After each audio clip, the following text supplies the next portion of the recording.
Само ако може да потвърдите дали виждате. Виждаме в момента екрана ти с Zoom. Да. Добре, вече виждаме презентацията.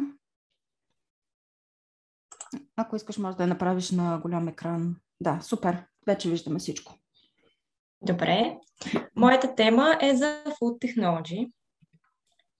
Ще разгледаме какво точно е Food Technology, какви са категориите, как технологичната област се е променила от 2020 година насам и какви технологични решения успях да намеря за тази област.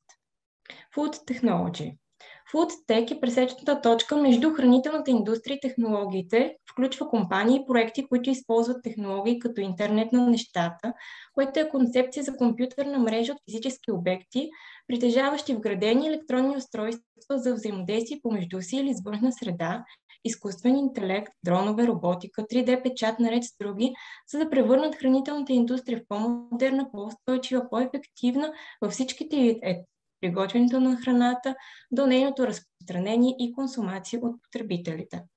Тези проекти за научно-изследователска и развойна дейност обикновено са в ръцете на силно иновативни стартиращи компании, които се стараят да осигурят творчески и технологични решения на съвременните предизвикателства, като растежа на населението и неговите последици върху продоволствената сигурност, дигитализацията на обществото, ефектите на изменението на климата, липсата на природни ресурси, хранителни отпадъци и въздействието върху околната среда от производството на храните. Категориите на Food Tech, или по-скоро подкатегориите, това е Food Science. Това е науката за физичното и химичното, както и биохимичното естество на храната. Food Science е самата информация, която Food Tech използва, която Food Tech използва в приложението си. След това Food Processing. Това е процеса на превръщане на суровини в храна чрез физични и химични средства. Производството на сурови хранителни съставки в продаваеми хранителни продукти, които могат лесно да бъдат приготвени и използвани от потребителите. Някои методи за преработка на храни играят важна роля за намаляването на отпадъците и подобряването на съхранението на храните, като по този начин намаляват общото въздействие на селското стопанство върху околната среда и подобряват продоволствената сигурност. Food Engineering. Това интерпретира и прилага принципите на инженерството, науката и математиката към производството на храни, включително обработка, производство, съхранение, консервиране, контрол, опаковане и разпространение на хранителни продукти. Включва изучаването на оборудването, машините и инструментите, които се използват при производството на хранителните продукти. Целта на хранителното инженерство е да направи производствения процес по-ефективен, по-лесен и по-бърз. Food Packaging. Това е технология за затваряне или защита на продукти, предназначени за разпространение, съхранение, продажба или употреба. Опаковката поддържа ползите от обработката на храната след завършване на процеса, позволявайки на храните да пътуват безопасно на дълги разстояния от мястото на произход и все още да бъдат полезни по време на консумация. Основната цел на Food Packaging е да предпазват храната от атаката на кислород, водна пара, ултравиолетова светлина, както на химическото и микробиологично замърсяване. Food Preservation. Това е консервирането на храни, което включва предотвратяване на растежа на бактерии, гъбички или други микроорганизми, както и забавяне на окисляването на мазнините, които причиняват гранясване, като по този начин се насърчава по-дълъг срок на годност. Food Service включва фирмите, институциите и компаниите, които приготвят ястия извън дома, като ресторанти, училищни, болнични кафенета, кетеринг, операции и много други формати.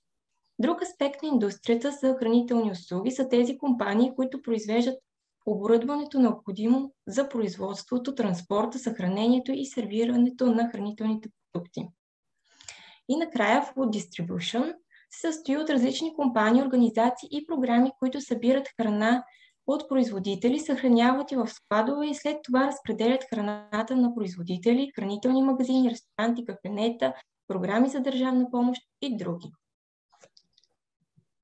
Сега области, с които FoodTech има допирни точки, но не са и съставни. Това са Agritech, Използването на технологии в селското стопанство, градинарството и аквакултурата с цел да направи процеса на производство на храни възможно най-ефективен. Също така да подобри добива и рентабилността на производителите. Consumer Tech отнася се до всяка форма на технология, която е предназначена за използване от потребители в широката общественост. Сходствата с Food Tech могат да се изразят в приложения и услуги, които улесняват достъпа до храна и информация за нея. Например, приложения за рецепти, приложения, които могат да помагат на потребителите да намерят ресторанти въз основа на специфични диетични нужди, услуги, които позволяват да се наемат професионални готвачи или технологии за търговия на дребно. Industrial Tech – това е използването на инженерни и производствени технологии, за да се направи производството по-бързо, по-просто и по-ефективно. Намира допирни точки с производствената част на Food Tech. И накрая, Biotech, биотехнологията използва клетъчни и биомолекулни процеси за разработване на технологии и продукти, които помагат за подобряване на нашия живот и здраве на нашата планета. Биотек и Фудтек споделят допирни точки като микробиология, биохимично инженерство, биотехнологична обработка, науката за храните, анализа на хранителните съставки и крайните продукти, обработката и технологията на храната. Влиянието на коронавируса върху Foodtech. И за моя изненада намерих доста положителни неща на тази тема. Как се повлия Foodtech от пандемията? Foodtech е определена като една от областите, които са се повлияли най-добре от пандемията. След затварянето на ресторантите и страха да се посещават супермаркетите, потребителите бяха принудени да променят радикално начините, по които се снабдяват с хранителни стоки, нормализирайки доставките на храна и хранителни продукти до домовете. В същото време на показ излязоха големи неефективности в веригата за доставка на храни, supply chain. По време на тази здравна криза повече от всякога се обърна внимание на по-здравословните хранителни опции. Според проучване на Dealroom и Five Season Ventures, през 2020 година се наблюдава значителен ръст на инвеститорски интерес в foodtech стартапс, с инвестирани 2,4 милиарда евро през същата тази година, което е с 12 пъти повече спрямо 2013. Също така през 2020 година оценките на стартиращи фудтек компании са се увеличили с до плюс 156% спрямо 2019 година. Компаниите, които предлагат доставка на хранителни продукти, бележат стремителен растеж през 2020 с 3 до 10 пъти увеличение спрямо 2019 година. Поради факта, че това, което преди беше намирано за удобство, във времената на пандемия се превърна в необходимост. Тъй като търсенето се измести от хранителните услуги, компаниите се намесиха, внедрявайки така наречените virtual или dark kitchens, както и dark stores, като това са места за приготвяне и складиране на храна или стоки само за доставка без обществена витрина. Тези Dark Stores спечелиха много внимание с 262 милиона евро, събрани през първото тримесечие на 2021 година. D2C, Food, Direct to Consumer, беше победител в битката с коронавируса, създавайки удивителната стойност от 84 милиарда евро. D2C е бизнес модел, който насърчава самодостатъчността на компаниите и се разширява главно чрез електронната търговия и дигиталните пазари. Европейските еднорози в тази технологична област вече са големи международни играчи, настигащи своите колеги от САЩ и Азия. Общата им стойност се оценява на 92 милиарда евро след огромното нарастване през 2020 година. Тук може да видим как стои Европа до Америка и Азия.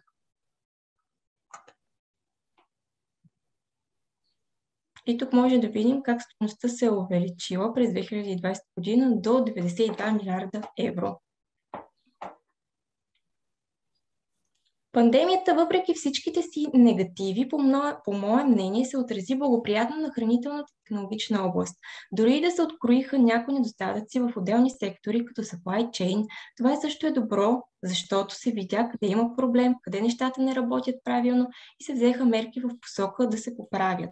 В веригата на доставките се въвежда ускоряване на автоматизацията и дистрибуторските в дистрибуторските складове. Много складове са заменили традиционните мотокари с автоматизирано управлявани превозни средства, които помагат да се изпълняват набор от задачи, изпълнявани преди от множество служители.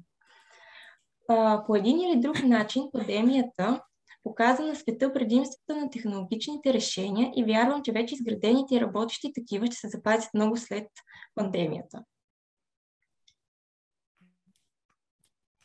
Подробен анализ на Digital Food Lab показва, че може да различим три вълни от стартиращи фирми. Първо, такива, които са фокусирани основно върху доставката от ресторанти.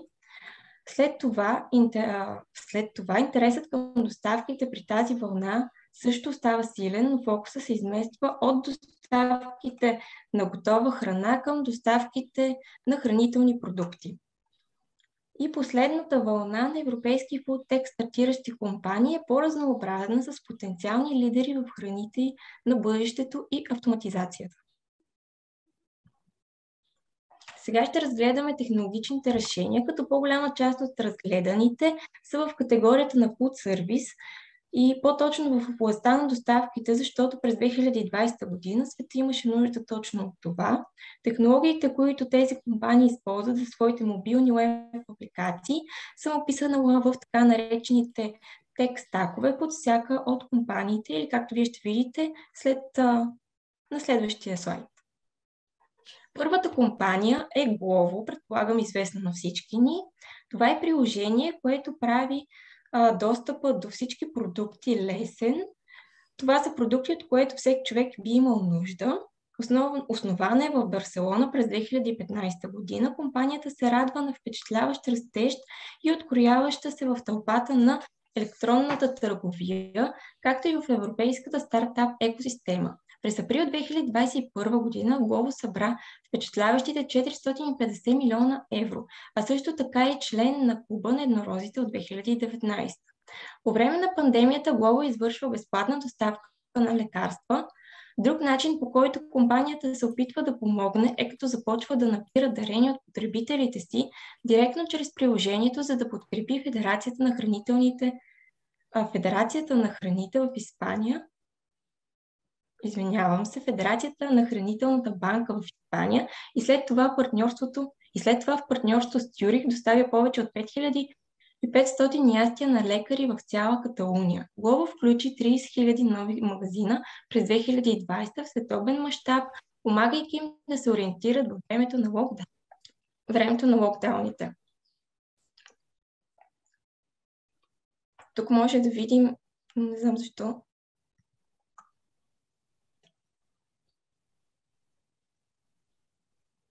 ни излиза логото. Не е голям проблем.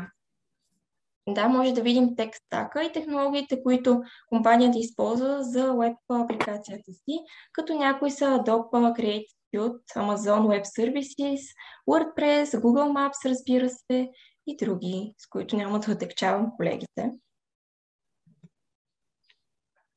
Gorillas е немска компания за доставка на хранителни стоки с обещание да доставят хранителните стоки в рамките на 10 минути след поръчка през използване на Dark Stores. Компанията е основана в началото на 2020 година, в края на годината вече е събрала повече от 40 милиона евро. Очаква се да достигне нови градове в цяла Европа в близкото бъдеще.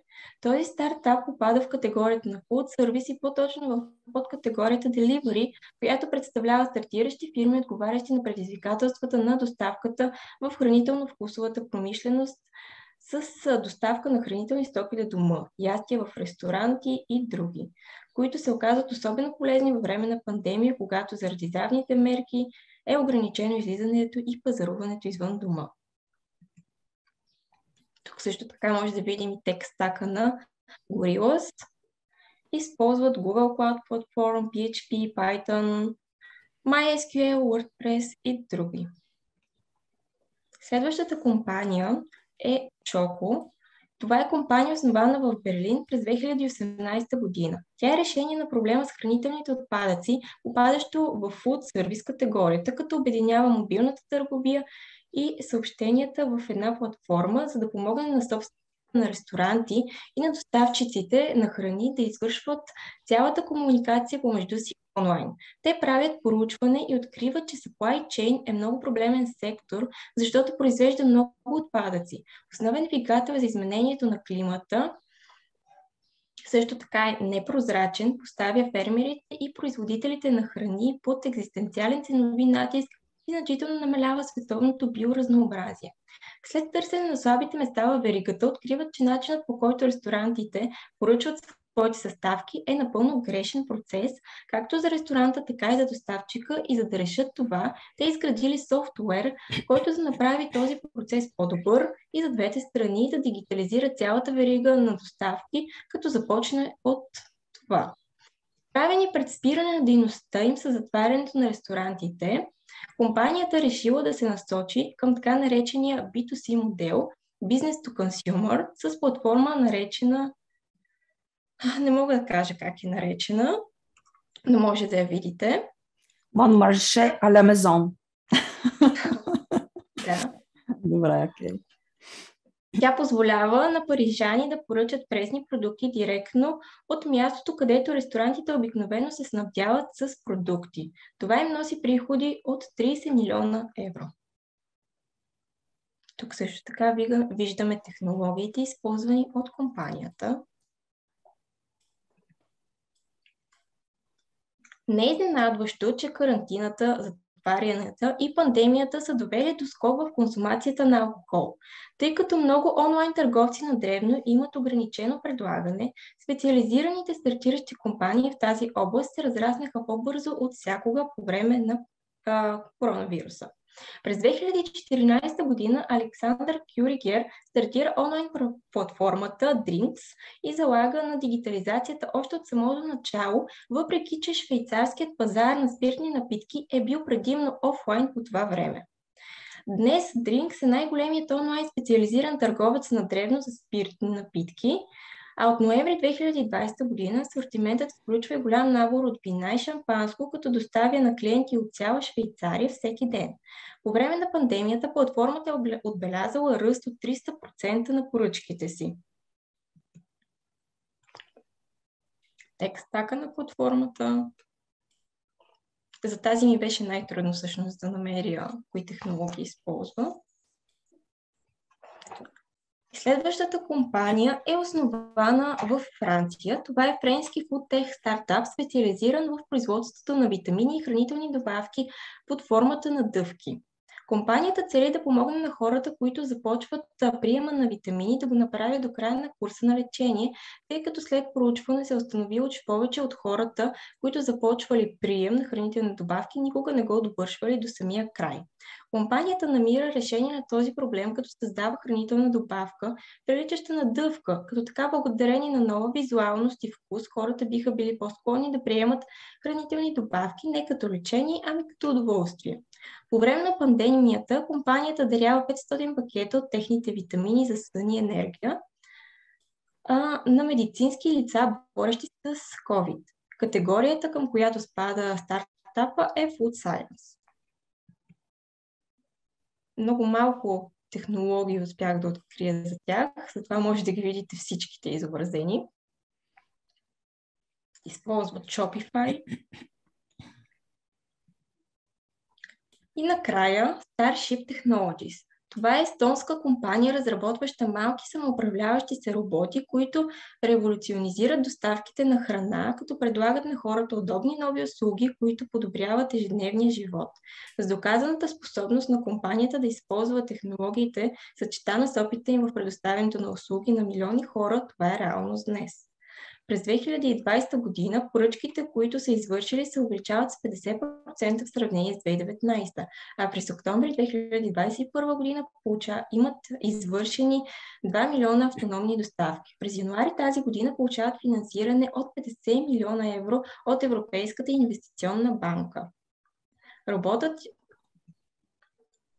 Роботът използва комбинация от компютърно зрение и GPS, за да определи точното си местоположение с точност до инч. Компанията също така използва техника за картографиране, за да гарантира точността.